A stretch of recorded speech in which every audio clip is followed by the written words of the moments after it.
is 5,139. Total citizens evacuated, 52,000. And we're still showing 1,385 people that are in shelters. I'm just going to go over our numbers one more time. Single-family residents damaged so far, according to our new numbers, is 36. That's the actual. Remember, I talked about the other day that our initial number that we gave you the last couple of days was just a dashboard where we went out and looked through the windshield and just did some rough numbers. These are the actual numbers that we're starting to get back. Damaged, 36 single-family residents. Destroyed, 6,453. Multiple residents. Those are residents with multiple residents in one building. 11 damaged, 74 destroyed. Mixed commercial residential, 0 damaged, 1 destroyed. Non-residential commercial property, 22 damaged, 260 destroyed. Minor structures, 23 damaged, 389 destroyed. So our total number of damaged structures as of right now is 92. Our total number of destroyed structures as of right now is 7,177. I'd like to bring our Operation Section Chief over.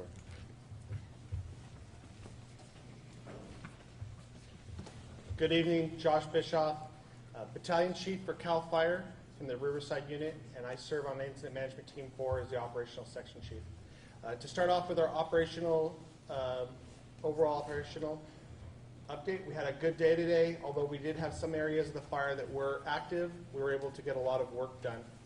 Starting off in the Big Bar Mountain area, that would be on the southeast side of the Feather River drainage.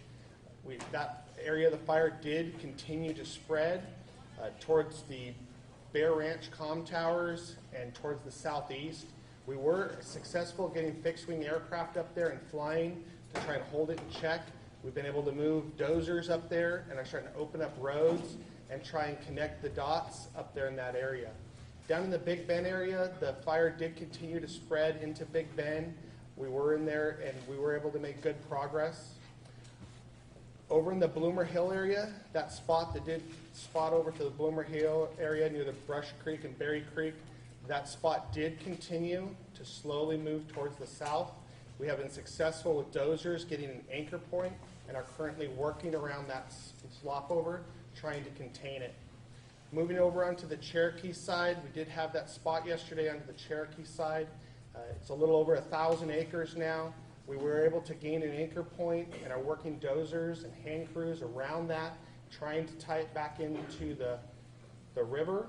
We have had minimal spread today on that section. We had a lot of work today in the area, the town of Paradise, Magalia, Concow. There was a lot of work done. However, we are still finding a lot of hot areas, a lot of overhaul and mop-up that's needing to be done. Coming up the 32 corridor, down into Santos Ranch area, up into the Helltown area, we've made progress. Last night we did have about a 70-acre spot that pushed out towards 32 that we were able to contain and get around today and continue trying to push up from Helltown towards Nimshu and into Magalia. Coming around the top side of Magalia, we have continued building dozer line and direct hand line below Sterling City and moving off towards the east back down into the 70 corridor. Thank you very much.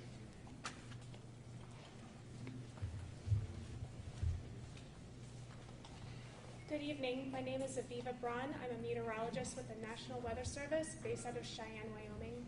I'm here serving as an incident meteorologist with CAL FIRE Incident Management Team 4. Tonight, the weather we're expecting are going to be near critical fire weather conditions.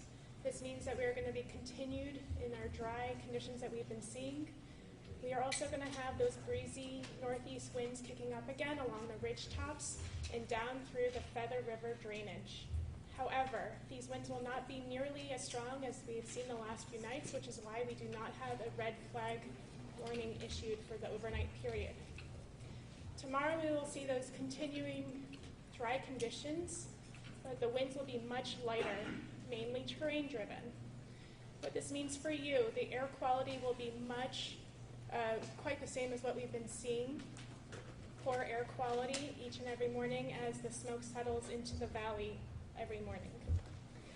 I know a lot of people are interested in when the next rain event will be. We are not seeing any indication of precipitation in the next week and possibly through Thanksgiving. Thank you.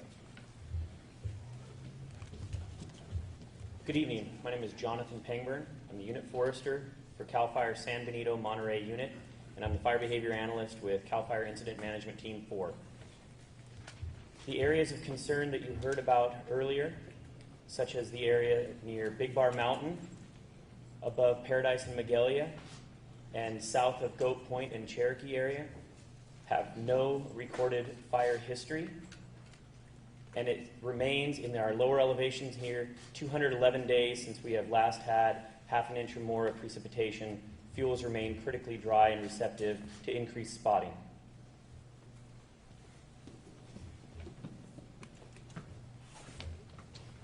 Good evening. My name is Nick Wallingford. I'm a fire captain with CAL FIRE, and I'm the lead for the damage inspection for the camp incident.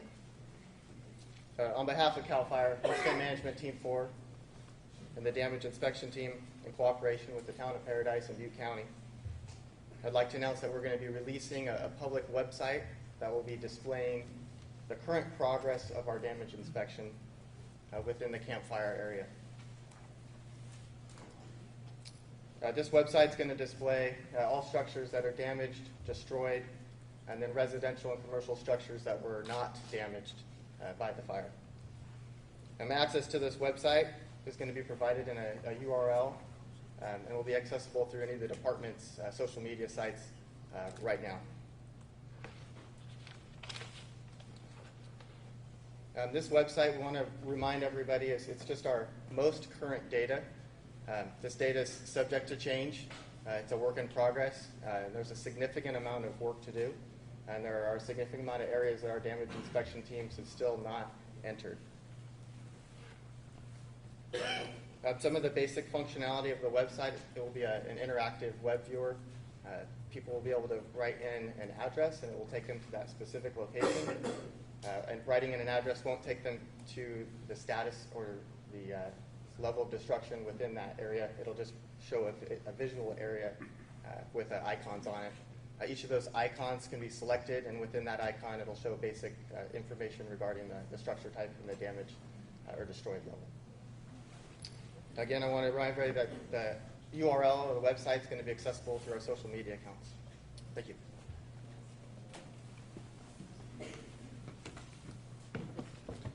Good evening. My name is Chief Brent Newman. I'm the commander of CHP's Valley Division based out of Sacramento, and whose territory encompasses all of Butte County, including the Oroville and Chico CHP offices. I wanted to address three very quick things. Number one, from the outset of this event, CHP deployed maximal resources in support of this operation, and specifically in support of the sheriff in providing law enforcement services, assisting evacuations, and maintaining closures. Just today, we received additional resources from our Golden Gate Division, which is based out of the Bay Area, as well as our Central Division, which is based out of Fresno, so that we can continue to maintain adequate resources for the missions that we've been given. One of those missions is the maintaining of hard closures. We are getting an up-tempo in the number of people who are arriving at hard closures, who have an understandable desire to access the closed evacuation areas, most often than not, the town of Paradise. It's very, very difficult for each of those persons that wants access, as well as the officers who are interacting with them, because we understand from a human perspective very much why any person would want to get back to their home and to their community. The decision on the placement of those hard closures is not done by the Harbor Patrol alone. We do it as a management team with CAL FIRE, the sheriff, all the stakeholders. And what we're trying to accomplish right now is to ensure that all of the workers that are up there working around the clock to address the needs in the town can work safely and that we don't expose the public to any further danger. I've been up there virtually every day and came back just a few hours ago. It is not a safe environment whatsoever. We have to operate with extreme caution, even with an emergency vehicle and the knowledge that we have. So please, we ask the public to please be patient with us. We understand the need. We want the people to get back into their homes, but we can only do so until such time as it's proven to do so. The last thing I want to cover is vehicles. There were a large number of vehicles in various states of abandoned all over the roadways throughout the towns of Paradise and Magalia. We, with the understanding of the Butte County Sheriff and Paradise PD, we have taken on the mission of clearing the vehicles from the roadways. We were able to clear about 60 vehicles so far, and we're going to be adding to that number rapidly so that all of the roadways could get clear, which is a small but very important piece of establishing safe access back to Paradise. The information we are trying to update, we have a website that we're establishing, but right now you can go to the CHP Chico Facebook page, and we're updating that in real time, kind of just with screenshots of what we're getting. We're going to be establishing a website tonight on the CHP that'll link from that CHP Chico Facebook page that if you're interested in where your vehicle is or if it's been recovered, it'll show the license plate, it'll show the location it was recovered from, the make, model, the tow company, and the tow number, and all that is available. So I encourage people, if that's of interest to them, they can frequently check up on that. We also, for the vehicles that were burned to the point that they're not readily identifiable, we have a team of investigators and auto theft detectives up from Sacramento, and they have a process of going through and identifying, and we'd be able to successfully identify many of the vehicles that were not readily available. That's what I have to share. Thank you.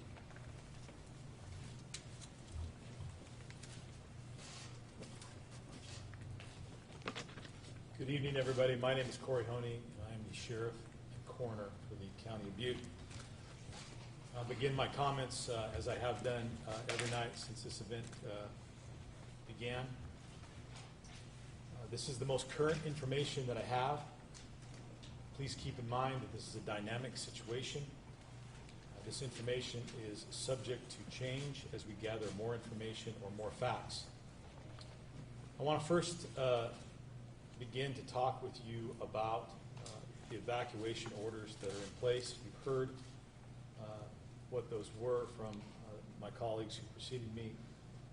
But I want to reiterate, as of this briefing, no new evacuation warnings or orders have been issued today. Now, as I've said over and over again, this could change because this is a dynamic situation. We're watching the fire closely with our colleagues in the CAL FIRE. I want you to keep that in mind, and that's why I continually say over and over and over again, you have to be vigilant, you have to be prepared. I know last night there was a lot of rumor and speculation going around on social media about buses being parked at the Las Plumas High School. And I just want to address that again. I've had an opportunity to talk to the media a little bit about that, but I want to address it again. You all know from the briefing last night that there was a fire that had spotted over into the Cherokee area. And we were watching that very closely with CAL FIRE. In fact, I had deputies embedded with CAL FIRE out in the field giving us almost minute-to-minute updates. We were watching that because that's what our job is, and we care deeply about this community. And we need to have that information so we can make a decision as to whether or not to issue evacuation warnings or evacuation orders. We were watching to see which way the wind blew and which way the wind took that fire. And if there was the possibility that it took it towards a populated area, such as Oroville, we would have issued the appropriate evacuation warning or the evacuation order. But as the citizens of Oroville know, I've been here before. We've learned a lot of lessons. And so what we do, in addition to watching what's going on, getting prepared, just like we ask you to do, we may stage resources in an area so that if, in the event there is a need to issue an order because the situation changed rapidly, we're in the best possible position to facilitate that evacuation. That's what you expect of us. That's what we want to do. And whenever we possibly can, we want to give our people as much notice as possible. So please understand that those efforts to stage resources in areas doesn't mean that you're not getting the information that you need, doesn't mean that we're not issuing warnings when we should.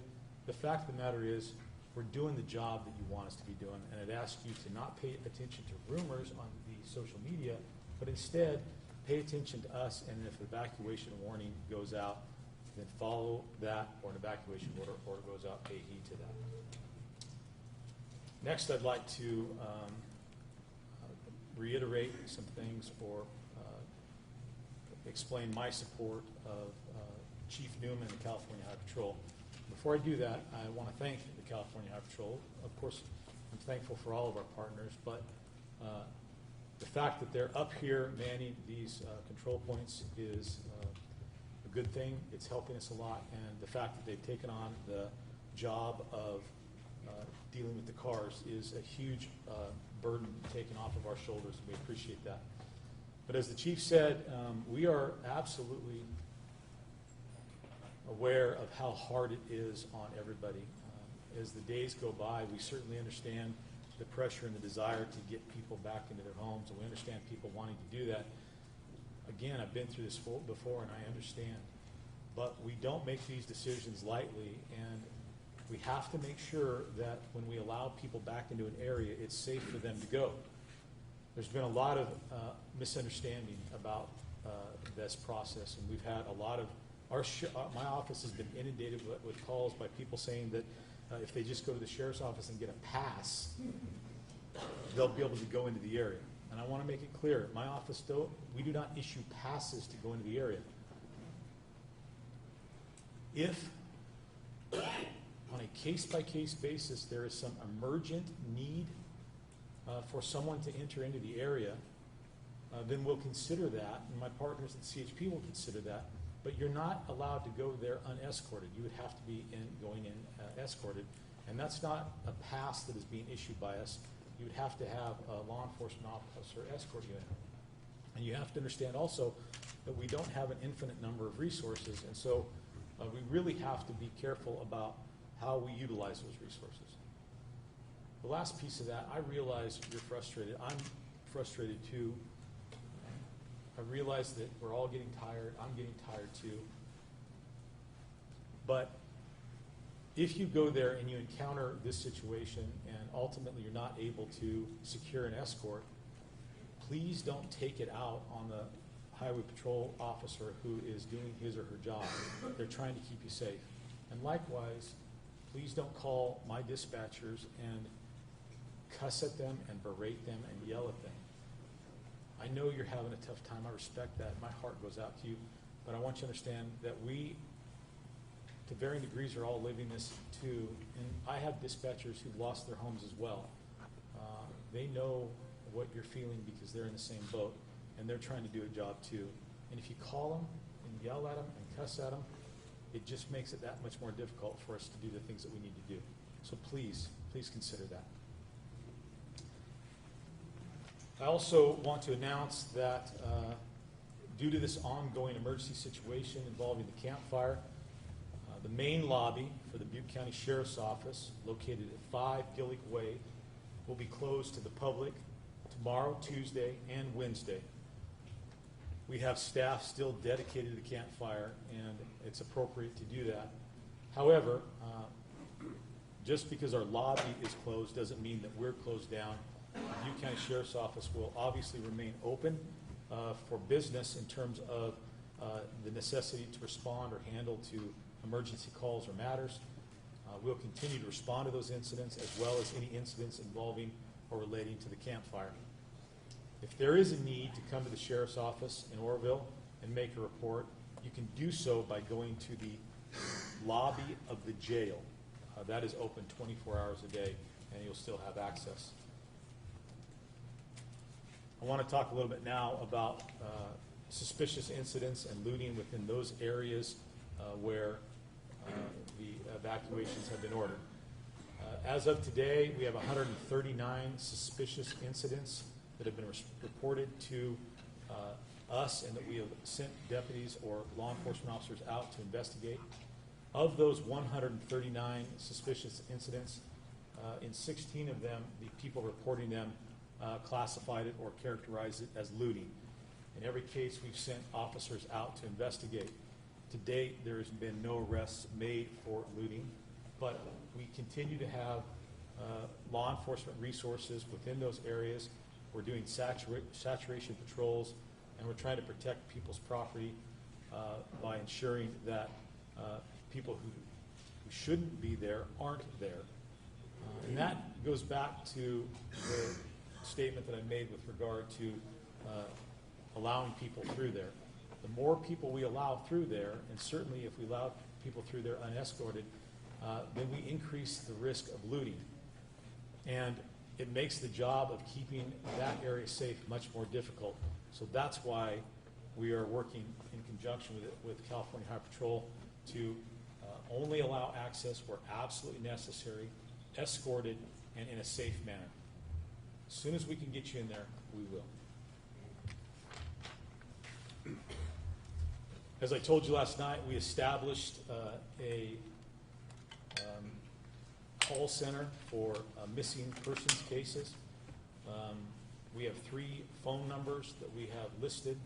Those are 530-538-6570, 530-538-7544, 530-538-7671. And we've asked that if you've exhausted all of your efforts to locate a friend or family, you can't find them using what resources you have, please make a call to those numbers and make the report.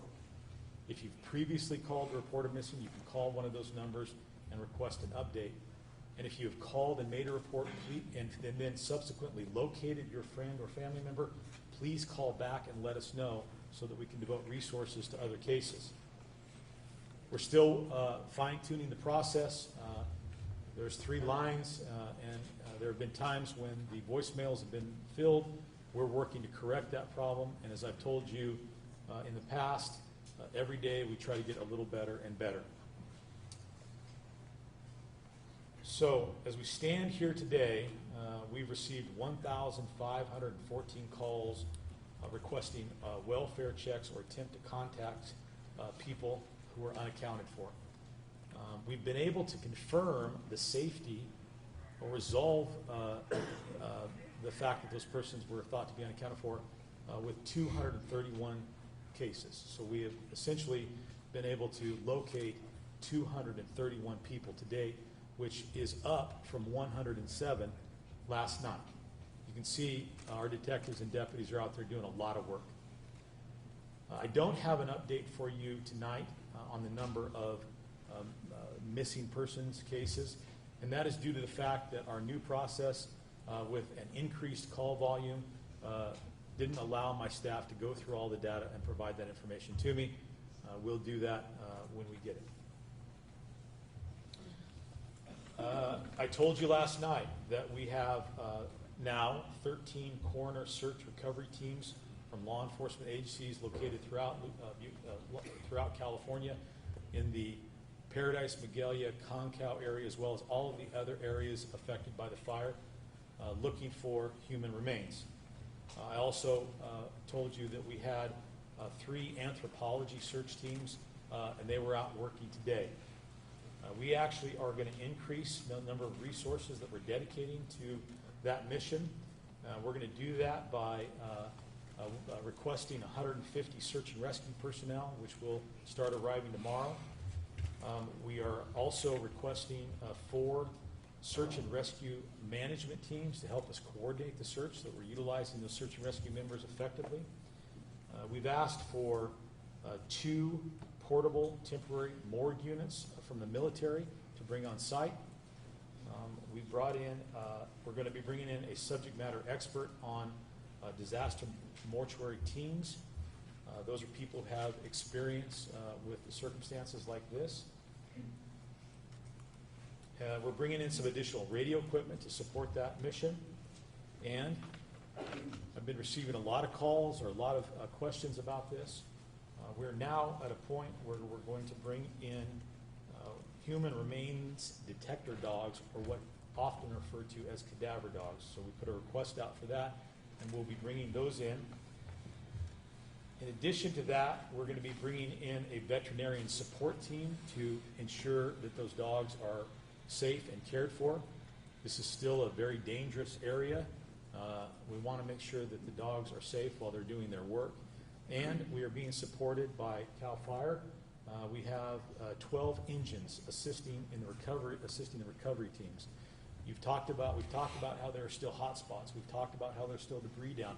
We've talked about how dangerous it is, and CAL FIRE is coming to our aid to help us go into those areas and do the mop-up necessary and the debris removal necessary so that we can begin to expedite this process. I'll have more information on this tomorrow, but we are currently working on getting a rapid DNA system up here that will help us expedite the analysis of DNA and hopefully help us expedite the identification process.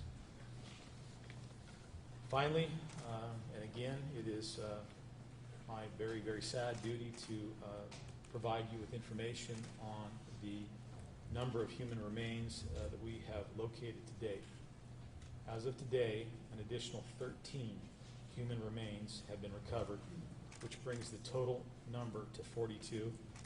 If I understand, that makes this the deadliest fire in the history of the United States, a wildland fire in the history of the United States.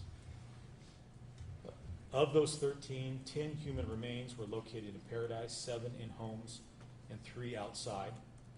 3 from the Concow area, 2 were outside homes, 1 was inside a home. As that process has been going on, other members of our team have been working diligently to try to identify those remains and notify the next of kin so that we can return the remains. And as of tonight, we have positively identified 4 sets of human remains, and we've been able to locate and notify the next of kin for 3 of those 4 deceased individuals. We're working to notify the next of kin on the 4th. The 3 that we have been able to identify and notify the next of kin are Ernest Foss, age 65, from Paradise; Jesus Fernandez, age 48, from Concow; Carl Wiley, age 77, from Magalia. I want to address one other thing. There has been a media report that identified an individual that deceased in this fire. The media report suggests that the identification was confirmed by, quote, authorities, end quote. I cannot confirm that because that has not been done by my office. And I would ask everybody in the media and the public, before you go out and confirm the identity of someone who tragically died in this fire, that you make sure that it's been confirmed by my office. We are the agency, we are the, quote, authority, if you will, that is responsible for identifying individuals who've died in this jurisdiction. And I want to say this, folks. This is important work. We take this very seriously. And as a result, we may take a little extra time to try to make sure that we have conclusive identification of a deceased person and that the next of kin has been properly notified.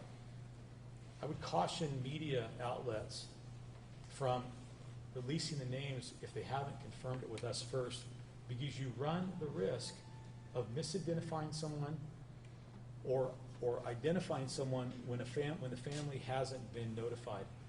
And I think it would add significantly to this tragedy if a loved one learned of the death of a family member through the media as opposed to learning from it, one of our investigators.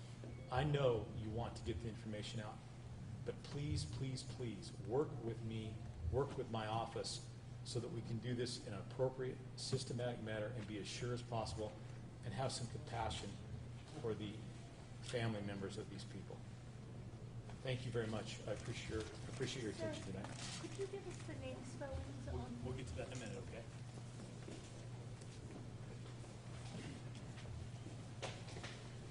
Good evening. My name is Steve Griffin. I'm one of the Unified Incident Commanders. I work for the United States Forest Service. We've come to help address the impacts of some of the federal lands, but also to assist CAL FIRE in any other way that we can for the entire incident. So, we'll leave it at that. Hi, good evening. Garrett Schullen, Division Chief, CAL FIRE, Butte County Fire Department. Good evening, everyone. I'm Todd Durham, an incident commander assigned to Team 4 and one of the unified commanders along with the United States Forest Service, the Sheriff, and the Paradise Police Department. I just have two things I'd like to cover tonight. We've been trying our best to get the information out. And I thank our office that deals with the damage inspection, the work that they have done. I also had team develop this map up here, which is actually a Google Earth map that we, a photo that we put the fire outline. And that just shows the area before the fire, so that gives you some idea of the number of narrow roads, the number of residents, the topography. And please understand, as you'll learn through the days to come, that the damage and destruction in the area has been significant. To that end, as more and more information becomes available, which is key to start the recovery and the rebuilding of a community and the families that have been affected, there are still a number of dangers that are out there. And so you may find the answer to your questions about your business or your residence and may feel compelled to go see in person. However, some of those areas are still very, very hazardous, and we still are working in those areas, pulling hotspots and minimizing other threats that may injure folks. Shifting gears a little bit, as mentioned early on, the number is over 5,100 firefighters assigned to this incident. I just want to read off some of the other folks that are here that you may not have heard of. Earlier, I talked about specific to CAL FIRE Team 4. We serve as a force multiplier where we build capacity for the local level, become part of your community. But here are some other fire folks, at least where they're from, that also have joined in the fight. There's a number of resources, of firefighting resources from Oregon, Nevada, Arizona, New Mexico, Colorado, Wyoming, Utah, Idaho, and all the way from South Dakota. We really appreciate them coming across the country to join your community and join us in the fight for this fire and to defend your community and your lives, to get things back on track as soon as we can. Thank you.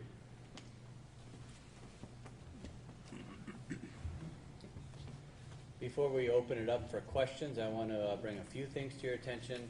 Right behind me, there's a tinyurl.com /2018 campfire. If you go onto that and you register, you'll actually get any updates that we send out on this fire. I also want to draw your attention to our CAL FIRE app. If you go to the App Store, the app is free. It's called Ready for Wildfire. It's an interactive app where you can literally look at a map and look at all the active fires in the state of California, or you can go to an incident page on the app and pull up the incidents. It will list the incidents by name. If you click on the incident name, it will bring you to the fact sheet that gives you all the current facts on the fire, and there's also a phone number there that you can call if you have any questions. At this point, I'd like to open it up for questions. I'll ask for the question. Once the question's posed, I'll repeat the question, and then the discipline that's going to answer the question will come up and answer the question. Sheriff, what are the most problematic areas of this advancement of wildfire? So the question is, what are the most problematic areas of the wildfire?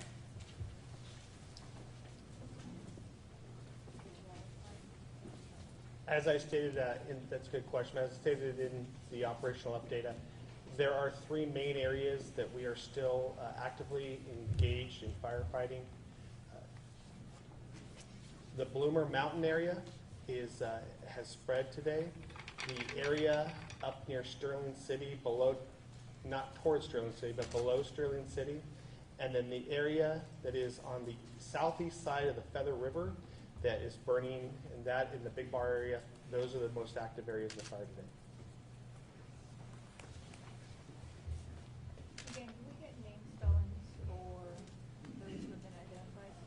Names and spellings of those that have been identified.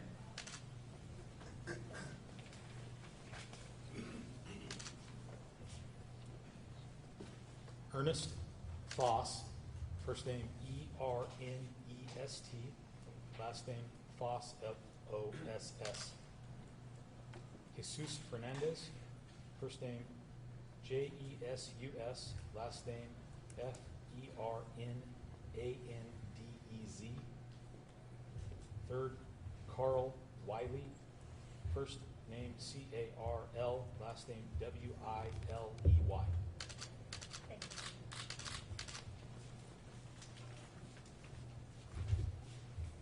Question for CAL FIRE. I did a little number crunching based on all jurisdiction fires that you guys post.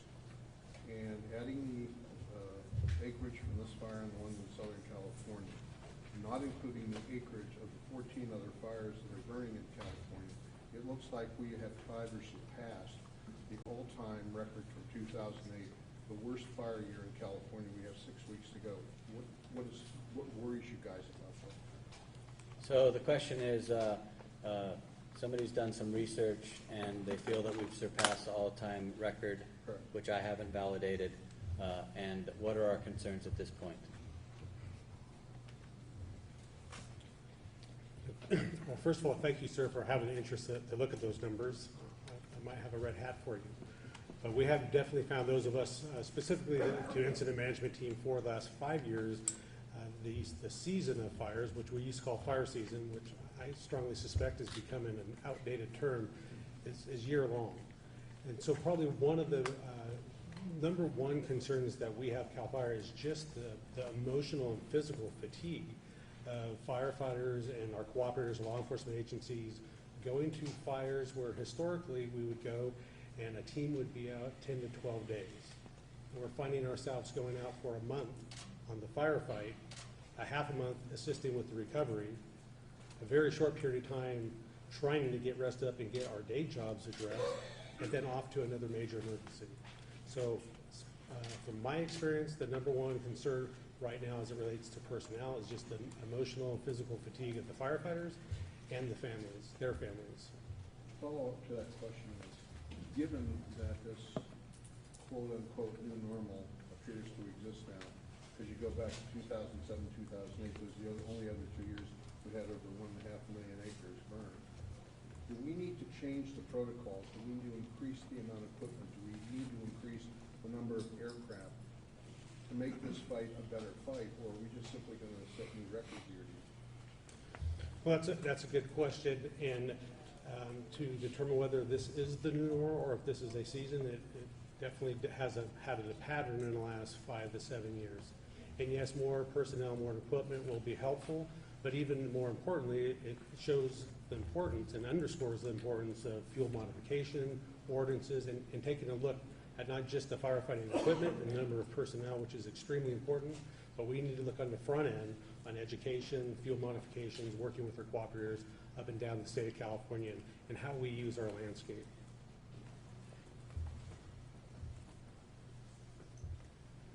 Yeah, I have two kind of questions, but the first is kind of when it comes to the Oroville Dam area, what kind of response is going in that area, and is there any threat to the infrastructure with Oroville Dam by chance? So the question is the fire response to the Oroville Dam area, and is there any threat to the infrastructure? Is that right? That would be one. Yeah, that'd be. Let's do one at a time. Yes, please. The fire is currently burning in the Bloomer Hill area. As I'm aware, it is not a threat to the Oroville Dam or any of the structure of the Oroville Dam, and it is not down in the southern part near the Oroville Dam. It is actually up on the arm of where the Bloomer Mountain is. And second question. The second different topic. When it comes to Paradise, is there a way to kind of summarize for those who want to know, is there like a logic to rebuilding? Is there enough damage there that this may be such a loss that there's not much to come back to? How can that be assessed or qualified or quantified? So I'm trying to understand the So when it question. comes to the city itself, how, if the damage is so extensive that, I mean, if there's someone asked the question, is there any point for even coming back? I guess would be kind of the So, assessment I want to know. Do we have a representative from Paradise here that, I'd really prefer not to speak on Paradise's behalf, so. I got a little bit. We're still actively trying to contain this fire and put it out, but in the background, there's already discussions going on with county government here in the town of Paradise on the recovery, and I'm sure there will be further Office of Emergency Services from California and FEMA representatives coming to build that plan, which includes what the future would look like. So we don't have that answer today. We're still fighting the fire to try to contain it at this point, but those discussions are going on in the background.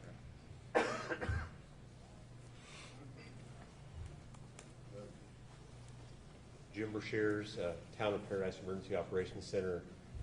We are, as a town, committed to rebuilding. For those of us that did not lose our lives, we are considering ourselves survivors, and we will come back from the ashes.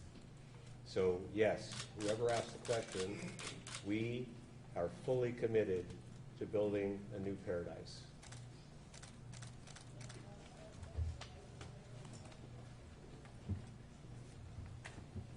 The sheriff could address the sort of search and rescue teams that you were talking about, where it sounds pretty astounding, the number of people that you're bringing in. And I was just wondering, like, can you help us understand what we should gather from that? And can you address specifically, like, do you expect the death toll to rise significantly?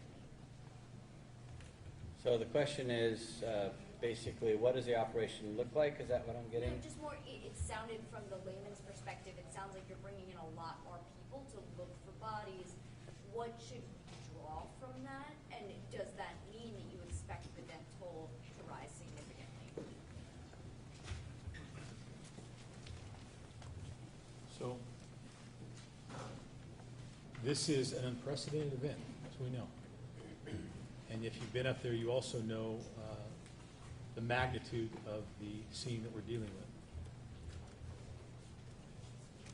And I want to recover as many remains as we possibly can, as soon as we possibly can, because I understand the toll that it takes on people not knowing what became of their loved ones. And so we're bringing in additional resources because I want to be able to do this as quickly and as sufficiently and correctly as possible. And so the 150 additional search and rescue folks are trained specifically to operate in these kinds of environments. They're force multipliers and help us get out there and search more area. I'm not going to speculate on what the future holds. My sincere hope is that I don't have to come here each night and report a higher and higher number. But I'm going to do everything in my power to get through this as quickly as possible because I owe it to the family members of these victims. And I also owe it to the general public because, as we've said time and time again, things have to be safe before we let people in. But I also think that we have to have made a very, very concerted and diligent effort to recover human remains before we open that up to the general public. And so that's what I think that you should assume from what I'm doing.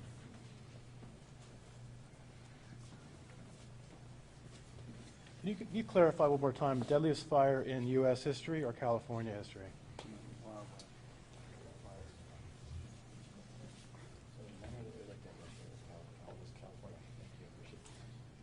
Thank you for that clarifying question. We looked that up yesterday, and it was the deadliest wildland fire in California history. And if I misspoke, I apologize.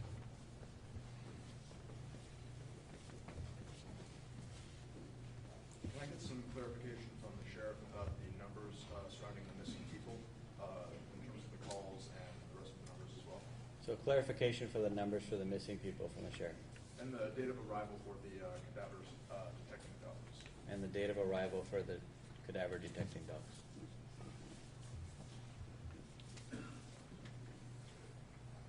All right, so what do you want to know again? What do you want to know? The missing people numbers? the missing people numbers. Well, remember I said that I don't have an update for you on that today because it was switched over. We're in the process doing, but what I do have is we have received, as a result of this incident, 1,514 calls that requesting us to go out and do welfare checks or attempt to locate people who have been unaccounted for. Many of those calls are repeat calls or duplicate calls, and so we're trying to go through and ferret all of that out and get a good understanding of it, which is why I don't have an updated number for you tonight. But I think the significant number and the one that I'm pleased about is last night I reported to you that we had essentially accounted for or confirmed 107 of those people who were reported missing were safe. Tonight, that number is up to 231. And then the estimated date of arrival for the... So that request went out today. So those resources are going to have to get ready to go. So I don't have a specific date, but I would anticipate within the next day or two. Thank you. Is there a division or anybody leading efforts for more permanent evacuation shelters than what's currently in place? One more time. Is anybody leading efforts for more permanent evacuation shelters than what's currently in place? So the question is anybody leading any efforts for more permanent evacuation shelters than the ones that are currently in place?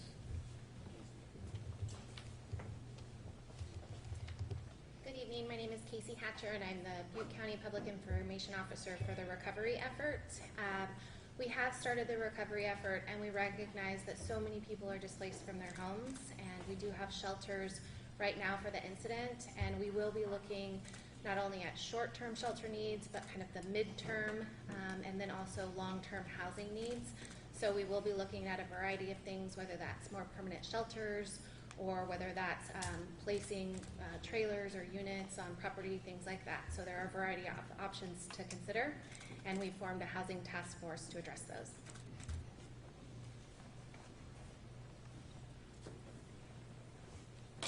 Yes, this question is for the sheriff.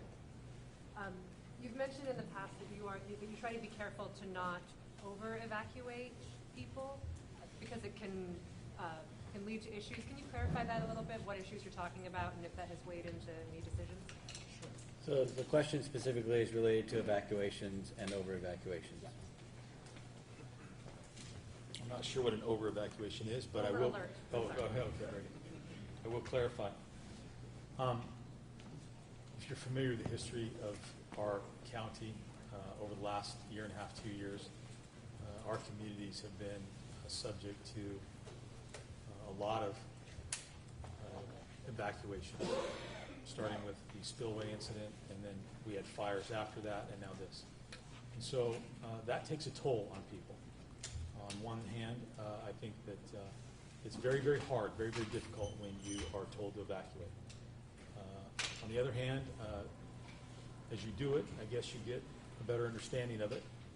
And so what we try to do is we try to make sure that when we order an evacuation, and actually what we try to do is give an evacuation warning ahead of the order so that people can get ready and prepare and then go. And when we do that, we want to make sure that we're as accurate as possible. And if we issue an order, we want to make sure that it is it affects the people who are in threat, but not necessarily those people who aren't in threat or are not in the same threat. And the reason that that's important to do is because I understand the impact that it has on people's lives when you do that. And I don't want to ever get into a situation where people begin to stop paying attention to us because they felt like we are ordering evacuations for no cause or very little cause.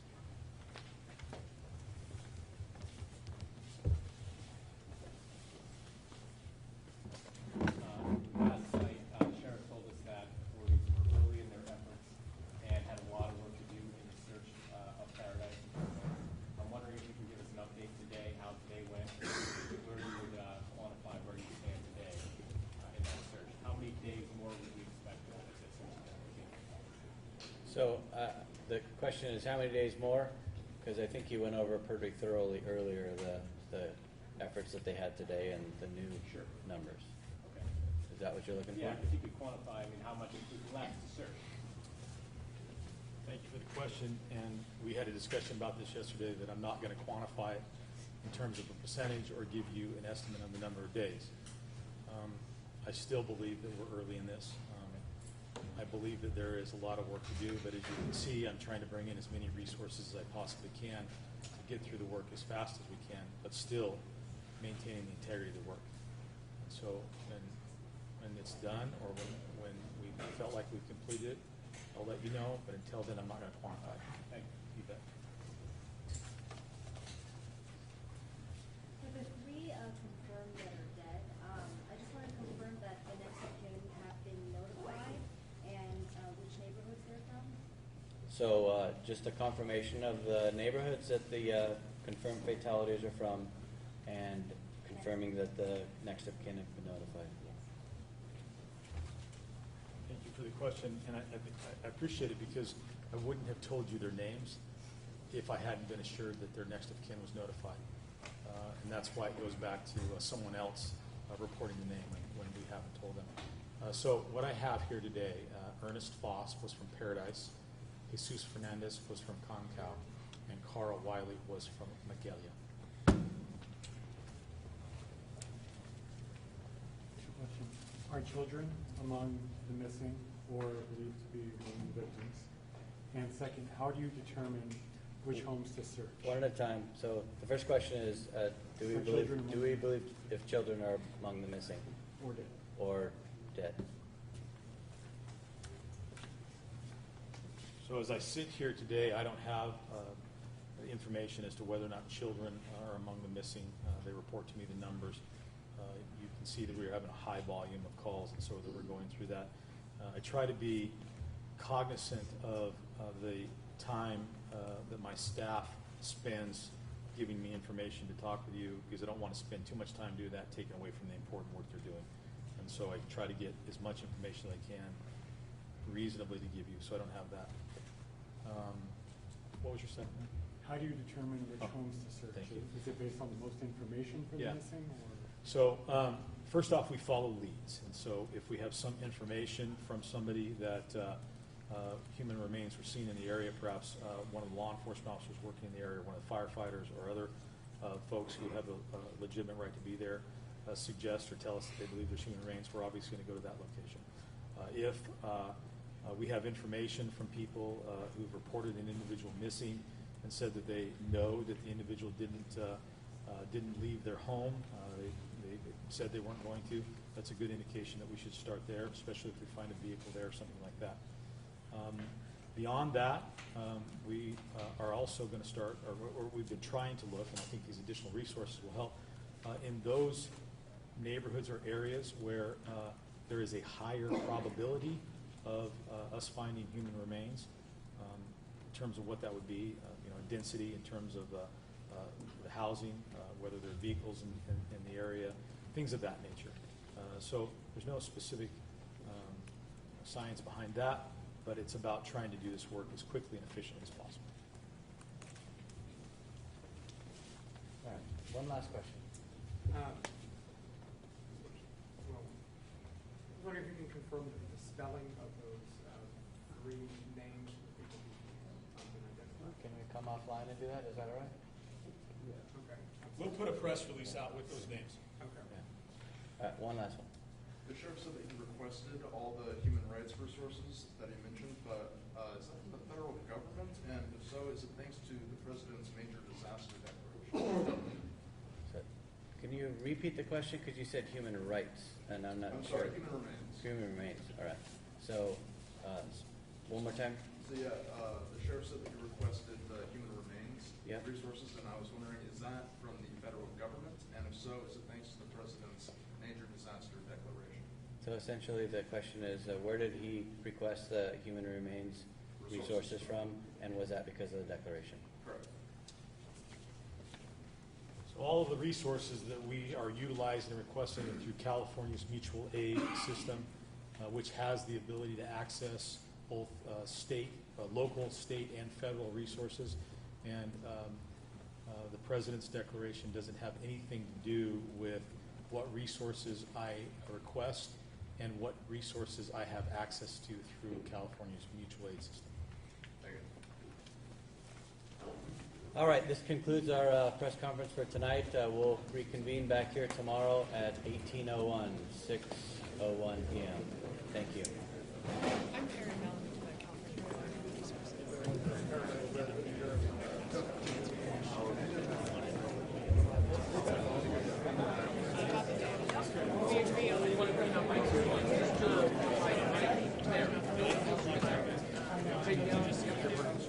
Talk to a Paradise resident, Justin Meyer, and walk this home. No, not at this time.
I know, I almost reconsidered.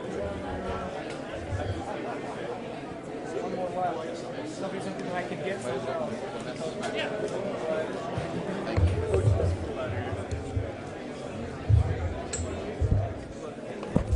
almost did. Yo, I got it. Might as well get. Probably gonna be late. Erin Mellon, ERINMELLON. I'm the Assistant Director of Public Affairs for the Department of Water Resources. And you were saying when it comes to the kind of deployment that is done right now at the dam in order to anticipate any problems, there's been a few things that have been done. It's been taken care of. Restate, I guess, what those moves are. Yeah, sure, no problem. DWR right now is taking precautionary measures in case the fire moves towards our facilities, such as Oroville Dam. Right now, there is zero risk to the dam or the facilities. Like I said, we are taking precautionary measures. We have crews on site wetting down critical infrastructure. We have backup generators in place in case we lose power lines or if there's an outage. We also are staffed currently right now 24/7, but if the area does need to be evacuated, we'll be able to control the facilities remotely, and we're bringing up staff from throughout the state in the case of that, to make sure that we have continual operation of our facilities. Is this remote control something that is practiced or is currently being tested? Yeah.